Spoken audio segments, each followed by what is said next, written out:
$30 ቢሊዮን የኒውክሌር ኃይል ፕሮጀክት፣ $4 ቢሊዮን የማዳበሪያ ፋብሪካ። እነዚህ ትላልቅ ፕሮጀክቶች በድፍረት የተጀመሩ ብቻ ናቸው ወይስ ከጀርባቸው የተዘጋጀ የማዕድን ሀብት ሚስጥር አለ?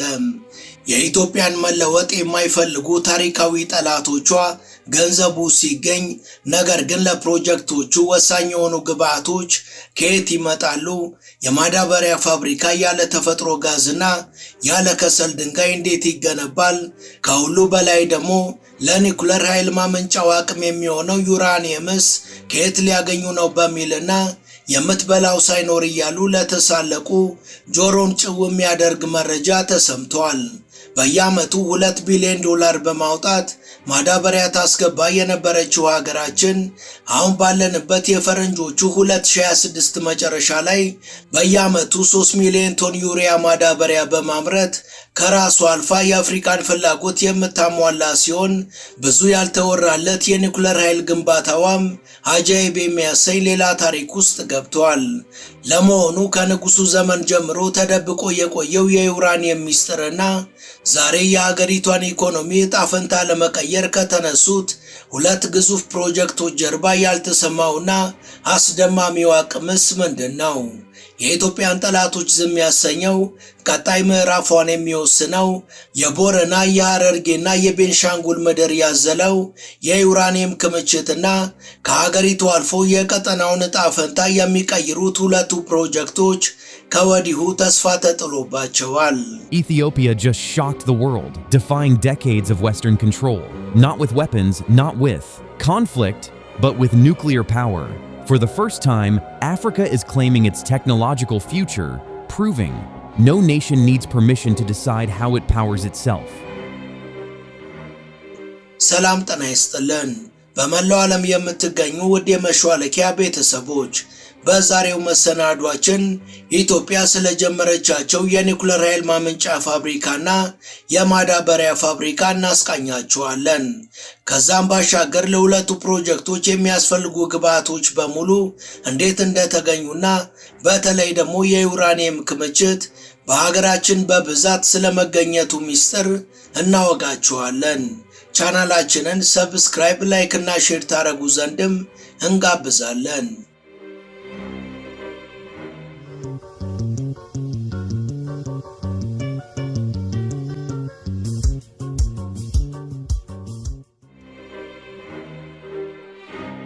ካሳለፍነው 2025 ማብቂያ ጀምሮ በኢትዮጵያ በተለያዩ አካባቢዎች የህዳሴ ግድብን ጨምሮ ትላልቅ ፕሮጀክቶች መመረቃቸው ፀሐይ የሞቀው ጉዳይ ነው። ብዙዎቻችን ላይ ግን ግርምትን የጫረው አንዳንዶቹ ፕሮጀክቶች መቼ እንደተጀመሩ እንኳን አለማወቃችንና ስለመኖራቸው እንዲሁም ስማቸውን እንኳን ያልሰማናቸው መሆኑ ነው። እርግጥ ነው በተከታታይ ከተመረቁ ፕሮጀክቶች ውስጥ የቱሪስት መዳረሻዎችና ሪዞርቶች፣ አረንጓዴ ቦታዎችና የውሃ ፓርኮች እንዲሁም የህፃናትና የወጣቶች ስፖርት ማዘውተሪያ ቦታዎች በሚያምር መልኩ ተሰርተው ለዘመናት የማህበረሰባችንና የታዳጊዎቻችን ጥያቄ የነበረውን ፍላጎት ከዳር ያደረሰ ነው። በርካቶች ግን እነዚህን ትንሽ የሚመስሉ ግዙፍ ፕሮጀክቶች የቅንጦት ያህል ቆጥረው ወደ ትችት የገቡበት ሁኔታ ነበር። ይሁን እንጂ ሁኔታውን በቅርብ ለመረመረ እነዚህ ፕሮጀክቶች ከሌሎች የተጠናቀቁ መሆኑ ከተጀመሩት ጋር እርስ በርስ የተሰናሰሉና የሚመጋገቡ መሆናቸው አድናቆት እንዲቸራቸው የሚያስገድድ ነው።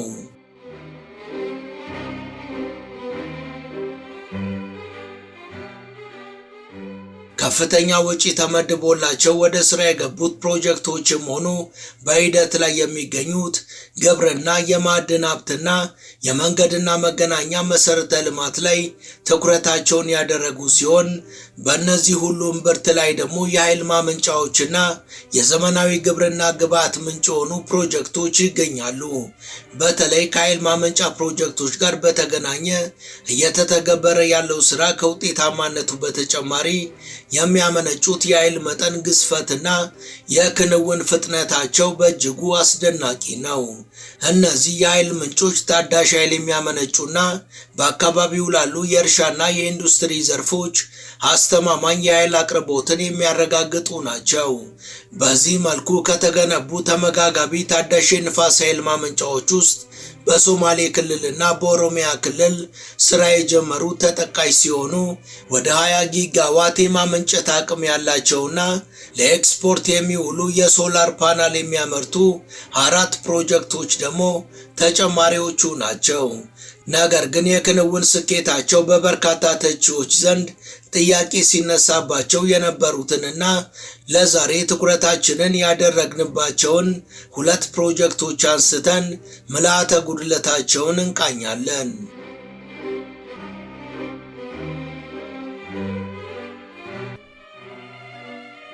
ተቺዎች ጥያቄ ከሚያነሱባቸው 2 ፕሮጀክቶች አንዱ ባለፈው ዓመት ይፋ የተደረገውና 30 ቢሊዮን ዶላር ይፈልጋል የተባለው የኒኩለር ኃይል ማመንጫ ፕሮጀክት ነው።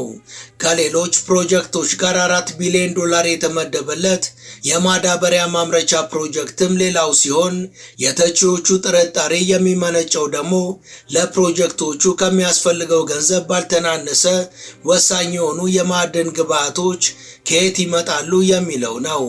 ለመሆኑ ከነዚህ ትላልቅ ፕሮጀክቶች ጀርባ ያሉት የግብዓት ሚስጥሮች ምንድን ናቸው? The element is primarily found in a mineral called uraninite, typically at concentrations between 0.1% and 2%.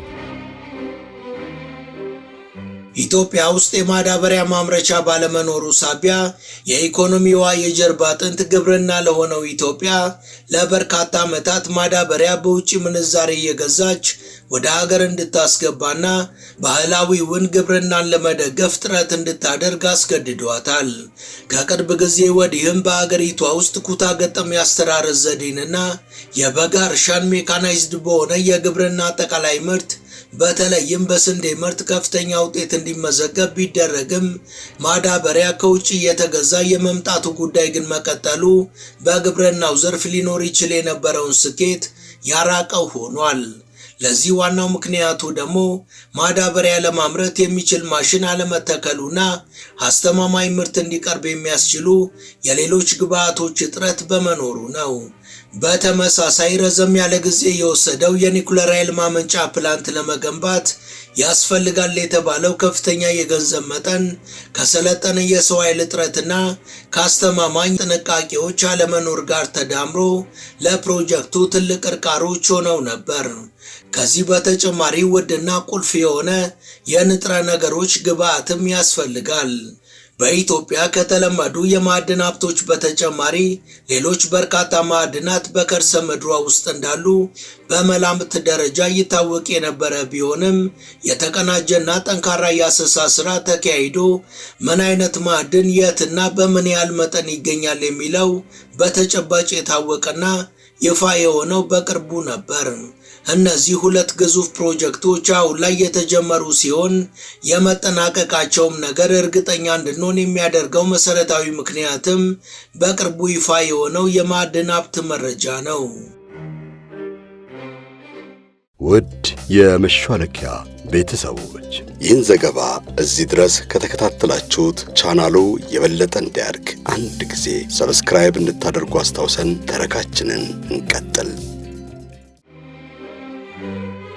ኢትዮጵያ በየዓመቱ 1.5 ሚሊዮን ሜትሪክ ቶን ማዳበሪያ በ2 ቢሊዮን ዶላር ወጪ ታስገባ የነበረ ቢሆንም 2.4 ቢሊዮን ዶላር ወጪ የተደረገበትና ከዳንጎቴ ኩባንያ ጋር በትብብር እየገነባች ያለችውን የማዳበሪያ ፋብሪካ ሙሉ ለሙሉ ስታጠናቀቅ የሀገር ውስጥ የማዳበሪያ ፍላጎቷን ሙሉ በሙሉ እንድታሟላ የሚያስችላት ሲሆን ከዛ የሚተርፈውንም ኤክስፖርት ማድረግ የሚያስችል አቅምን ያጎናጽፋታል።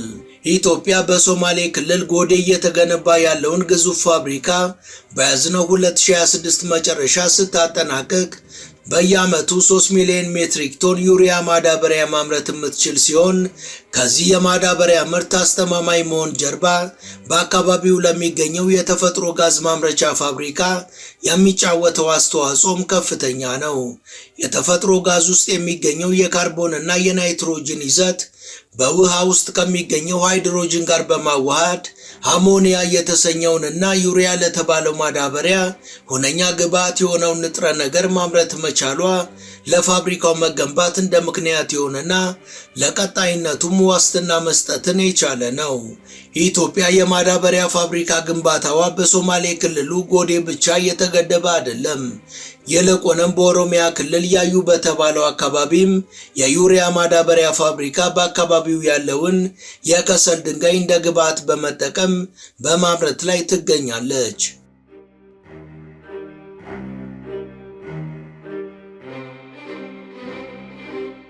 የፋብሪካ ግንባታው የተጠናቀቀው በያዝነው ዓመት ሲሆን በከሰል ድንጋይ ውስጥ የሚገኘውን ካርበን አየር ውስጥ ከሚገኘው ናይትሮጅን ጋር በማቀላቀል ዋና ይዘት የሆነውን አሞኒያን በማምረት ወደ ማዳበሪያነት መቀየር የሚችል ነው።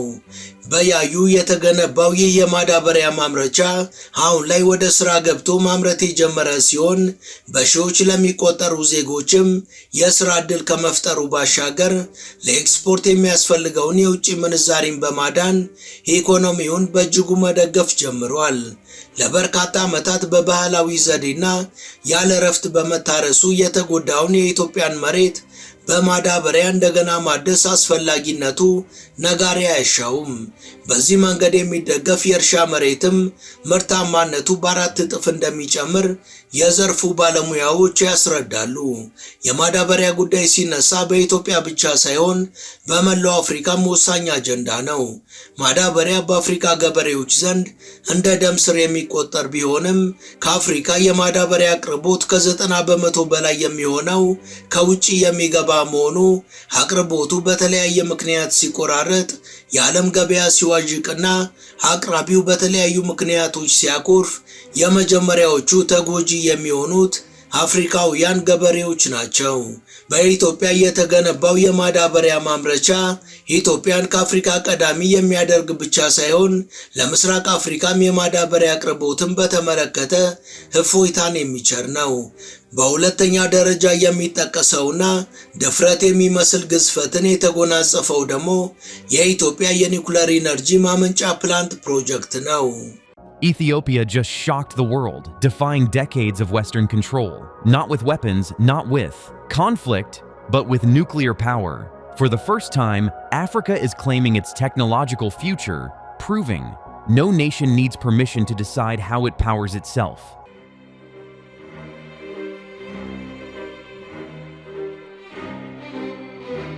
የኒውክሌር ኃይል ማመንጫ ፕሮጀክት ሙሉ ለሙሉ ለሰላማዊ የኃይል ማመንጫነት ብቻ የሚያገለግል ሲሆን አስተማማኝ የኃይል ምንጭ በመሆንም የሀገሪቷን ዘርፈ ብዙ ኢንዱስትሪዎች ወደፊት የሚያራምድ ነው ተብሎለታል። በድምሩ 10 የግንባታ ዓመታትን ይጠይቃል የተባለው ፕሮጀክቱ 2 የኒውክሌር ኃይል ማመንጫ ፕላንቶችን የሚይዝ ሲሆን እያንዳንዳቸው 15 ቢሊዮን ዶላርን የሚፈልጉና በድምሩ 30 ቢሊዮን ዶላር የሚያስወጡ ናቸው።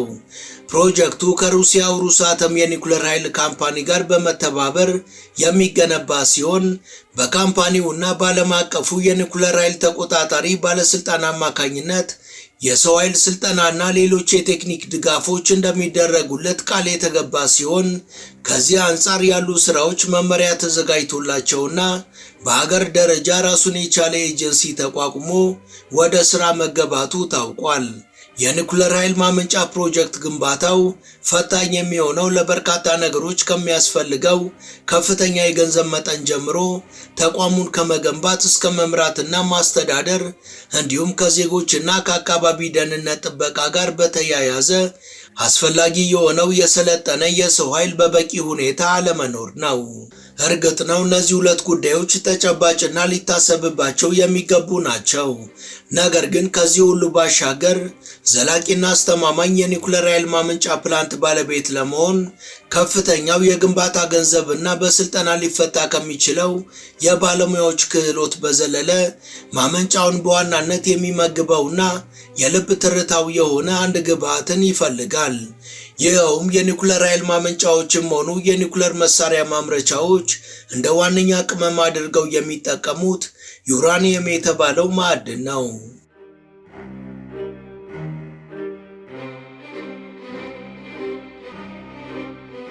የኒኩለር ኃይል ማመንጫ ፕሮጀክቱ ይፋ በተደረገ ጊዜ የበርካቶች ቁልፍ ጥያቄ የነበረው የኃይል ማመንጫ ፕላንቱ ዋና ማገዶ የሆነው ዩራኒየምን ኢትዮጵያ ከየት ልታመጣ ትችላለች የሚለው ጥያቄ ነበር። ድፍረት የተሞላበትና ከዚህ ውድ ፕሮጀክት ጀርባ ያለው ዋናው ቁልፍ ሚስጥርም ይኸው ነው። በኢትዮጵያ ከርሰ ምድር ጥቂት በማይባሉ ቦታዎች ላይ የዩራኒየም ክምችት በከርሰ ምድር ውስጥ መገኘት አለመገኘቱ የሚለየው ደግሞ በአካባቢው በሚስተዋለው የጨረር መጠን ወይም ራዲዬሽን አማካኝነት ሲሆን በኢትዮጵያ የዩራኒየም ማዕድን ሀብት እንዳለ የተረጋገጠው ገና በንጉሱ ዘመን በ1950ዎቹ ሲሆን ግኝቱም እውን የሆነው በንጉሱ ጥያቄ መሰረት በአሜሪካውያን ጠበብቶች አማካኝነት ነበር። ይሁን እንጂ የንጉሱ መሻትም ሆነ ከዛ በኋላ የነበረው የደርግ ከፍተኛ ጥረት ኢትዮጵያ የኒኩለር ኢነርጂ ባለቤት የመሆን ህልሟ ከጥቂት ጠቃሚ መረጃዎች አልፎ ያን ያህል መራመድ ሳይችል ቀርቷል። ጉዳዩም እስከ ፈረንጆቹ 2024 ድረስ ተዳፍኖ ቆይቷል። በ2022 በሩሲያ የማዕድን ጠበብቶችና በኢትዮጵያ የጂኦሎጂ ጥናት ማህበር ትብብር አማካኝነት በመላው የኢትዮጵያ ከርሰ ምድር አሰሳ ከተደረገ በኋላ ዩራኒየም የሚገኝባቸው አካባቢዎች ተለይተው በካርታ ላይ ተካተዋል። የኒኩለር ኃይል ማመንጫ ፕላንት ለመገንባት ስምምነት ላይ የተደረሰው ከሩሲያው መንግስታዊ ተቋም ሮሳተም ጋር የመሆን ምክንያቱም ይኸው ነው። በኦሮሚያ ክልል በምስራቅ ሐረርጌ በባሌና በቦረና እንዲሁም በቤንሻንጉል ጉሙዝና በኦሞ በርከት ያለ የዩራኒየም ክምችት እንደሚገኝ የኢትዮጵያ የጂኦሎጂ ሰርቬይ ማህበር ያስታወቀ ሲሆን በተወሰነ ደረጃ በትግራይና በአማራ ክልልም ንጥረ ነገሩ እንደሚገኝ ምልክቶች ተስተውለዋል። በኢትዮጵያ የሚገኘው የዩራኒየም ሀብት በጥሬ ዕቃ ደረጃ ያለ በመሆኑ ከሚገኝበት ድንጋይ ውስጥ ንጥረ ነገሩን ለመለየትና 135 የሚሰኘውን ዩራኒየም ካቻው 138 ለመለየት የሩሲያ ልምድና የሙያ ክህሎት ወሳኝ በመሆኑ ሩሲያ ወደፊት በሚኖረው ማዕድኑን የማበልጸግ ተግባር አጋርነቷ ተጠናክሮ እንደሚቀጥል የታመነበት ጉዳይ ነው። ኢትዮጵያ በማዕድን ዳሰሳ ከለየቻቸውና በጭብጥ ካረጋገጠቻቸው መካከል ለመኪና ባትሪ የሚያገለግለው ሊቲየም እና ከዩራኒየም ጋር መሳ ለመሳ እንደሚገኝ የሚነገርለት ታንታለም ሌሎቹ ወሳኝ ማዕድናት ናቸው። ከውጪ የሚገቡ እንደ ሴራሚክ፣ ብረት፣ ስቴንለስ ስቲል፣ መስታወትን ጨምሮ በሀገር ውስጥ በመተካት ኢምፖርት ማድረግን ለማቆም ለምታቀደው ኢትዮጵያ ለሚያስፈልጋት ከፍተኛና ያልተቆራረጠ የኃይል ምንጭ ይህ የኒኩለር ኃይል ማመንጫ አቻም ሆነ ምትክ የለውም።